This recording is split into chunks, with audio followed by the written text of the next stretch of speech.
Yeah, Moose is great, and also I would also say someone else that I wouldn't necessarily say came as a surprise, but in a way it did come as a surprise just because of like the sheer size of who they are. But Zerkaa as well with Tommy T. Yeah. You know what I mean? Like again, you know, it would be very easy for a character like that to be very closed off and focused on their own stuff, especially when he's got limited time. He can actually be on the server. Yeah.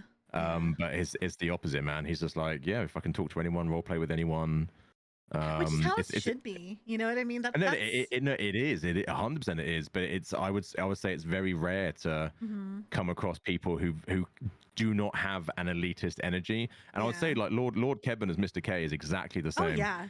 That I got that feeling even whenever like me and the Skittle sisters randomly met him in the clothing store.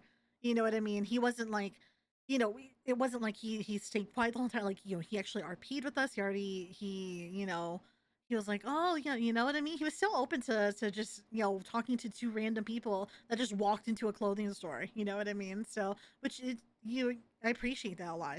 That's what RP is about. You know what I mean? Just I think that I often find how people interact with complete strangers when they happen to be in like a restaurant or like a clothing shop tends to tell you the kind of role player it is. Because a good role player will try and talk to anyone because you never know where that conversation could lead. You could be having the most boring conversation in the world, or because there's nothing else to do, and then 30 minutes later, like you're on some whirlwind adventure because that person's like, well, actually, the reason I'm changing clothes, I'm on the run from like the cartel right now. My name's Saint Gomez. Hi, nice to meet you. Actually, I'll tell you what. Do you have a car? Because if I get in your car, they won't know. They won't look for me in your car. Exactly. You know what I mean? So you just don't know where that could possibly